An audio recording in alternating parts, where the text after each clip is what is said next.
Keinginan untuk tampil beda, menjadi yang terdepan di antara teman tongkrongan, kurang puas dengan performa mesin bawaan pabrik, rasa penasaran untuk mengeksplor kemampuan maksimal suatu mesin, dan masih banyak tujuan lainnya menjadi alasan orang-orang untuk memodifikasi mesinnya dengan berbagai upgrade ke mesin mobil atau motornya.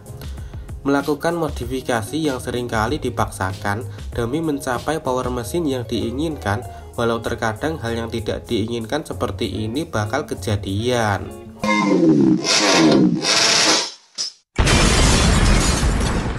Dan kali ini gua akan membahas penyebab nomor 1 mesin jebol yang justru seringkali dilupakan. Apakah itu? Ini pembahasannya. Hal yang mau gue bahas kali ini adalah piston speed. Piston speed adalah travel piston dari titik mati atas ke titik mati bawah maupun sebaliknya. Kesampingkan mesin itu 2 tak atau 4 tak, karena piston speed ini adalah gerakan bolak-baliknya piston yang terjadi ketika memutar crankshaft.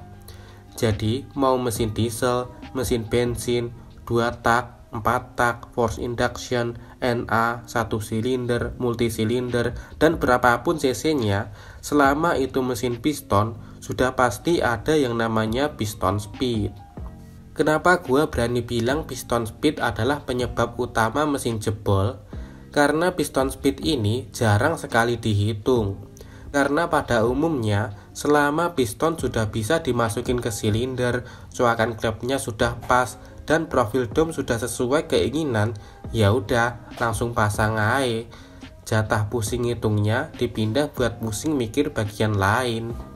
Sesuai dengan namanya, piston speed ini berhubungan langsung dengan piston, yang bisa dibilang punya tugas paling berat di mesin, yaitu menghisap udara masuk ke ruang bakar, menekan campuran udara dan bahan bakar, menahan ledakan dari proses pembakaran untuk menggerakkan crankshaft dan membuang udara sisa pembakaran.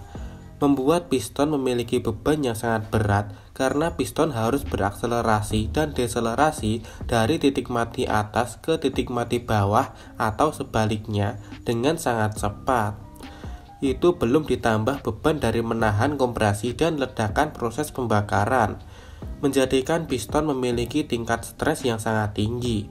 Jadi, ketika mesin digeber dengan putaran mesin yang tinggi, akan ada titik di mana piston dan perangkat penunjangnya tidak mampu menahan beban yang ada dan memilih untuk menghancurkan dirinya sendiri seperti ini. Nah, yang jadi pertanyaan sekarang adalah, berapa kecepatan maksimal piston speed sebuah mesin dan bagaimana cara menghitungnya? Well, untuk kecepatan maksimal piston speed sendiri itu bergantung dari mesin apa dulu yang ditanyakan. Khusus untuk mesin mobil dan motor, perkembangan teknologi seperti fork piston, material blok dan ring piston yang minim gesekan, dan coating permukaan piston mampu meningkatkan kecepatan maksimal piston speed hingga di angka 20 meter per second. Untuk rumus menghitung piston speed sendiri, ini dia rumusnya. Gua jelasin sedikit dari rumus ini dan nanti gua kasih contoh cara menghitungnya. Jadi C adalah simbol dari piston speed. Angka 2 karena dalam satu kali putaran crankshaft piston bergerak 2 kali. L adalah simbol dari stroke atau langkah crankshaft dalam ukuran meter. F adalah simbol dari RPM. Jadi menghitung piston speed itu dimasukin dulu putaran mesin yang diinginkan.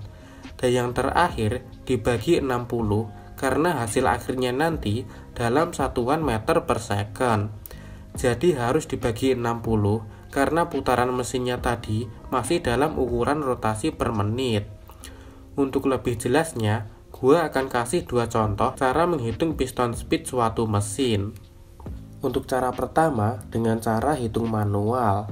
Di sini gua menggunakan mesin K20 dengan stroke 86 mm yang berputar di 8000 rpm sebagai contoh. Abaikan tulisan tangan gua yang jelek ini karena gua sudah lulus 5 tahun yang lalu. Dan untuk cara kedua, gua pakai kalkulator khusus buat ngitung piston speed di Google.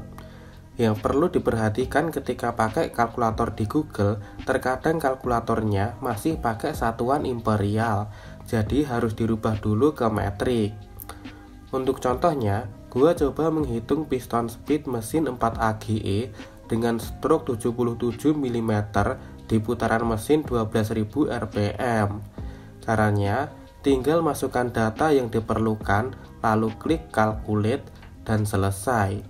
Hasilnya bakal langsung keluar. Sekarang, lu tahu kan alasan mesin mobilnya Takumi bisa jebol pas balapan terakhir? Mungkin nanti bakal ada yang komen kayak gini. Lah bro, tiger gua stroke up 3 mm sama bore up pakai piston NPP digeber sampai 11.500 rpm masih aman aja. Atau, lah bang, itu mesin K20 digeber sampai 8.500 rpm masih utuh, dan komenan sejenis yang lain. Ya perlu diingat ya kawan, yang namanya rusak itu kadang emang gak langsung hancur. Bisa saja terjadi penurunan kualitas materialnya, baru pecah pistonnya. Jadi kalau kata gua mah, sekalipun bisa, jangan terlalu gegabah ya men. Karena gak lucu aja kalau misal lagi kopdar atau touring mesinnya jebol. Dan untuk kasus kayak mesin K20 tadi, gua pribadi nggak yakin semua mesin K20 aman digeber sampai 8.000 rpm plus dalam kondisi standar. Palingan cuma K20 untuk mobil special edition kayak K20 buat Civic dan Integra Type R.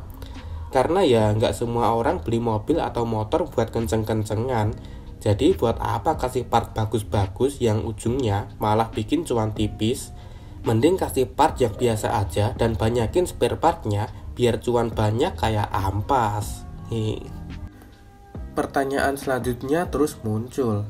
Lantas gimana ceritanya? Mesin mobil sama motor balap bisa berputar di putaran yang tinggi dan gak jebol? Nah, dari pertanyaan ini ada dua jawaban. Pertama, stroke-nya pendek. Semakin pendek langkah crankshaft, semakin tinggi RPM yang bisa dicapai dengan batas piston speed yang sama. Jawaban kedua, sudah banyak merek-merek aftermarket yang membuat piston dengan batas piston speed yang tinggi, mulai dari 22 meter per second sampai ada yang mencapai 30 meter per second lebih. Cuma ya itu, harganya kadang nggak ngotak. Itulah tadi sedikit penjelasan tentang piston speed. Gimana? Masih bingung? Ya udah, gue jelasin sekali lagi. Jadi piston speed adalah kecepatan dari piston yang bergerak naik turun saat memutar crankshaft. Dan piston speed ini terbatas tergantung dari bahan atau material pistonnya. Apalagi kalau pistonnya itu memang diperuntukkan buat mobil atau motor standar. Sudah pasti batas piston speednya lebih rendah ketimbang piston aftermarket yang memang diperuntukkan buat mesin berperforma tinggi. Jadi ketika saat ini lu sedang bangun mesin mobil atau motor lu dan sudah pusing mikirin piston speed dan faktor teknikal lainnya, gak masalah cuy.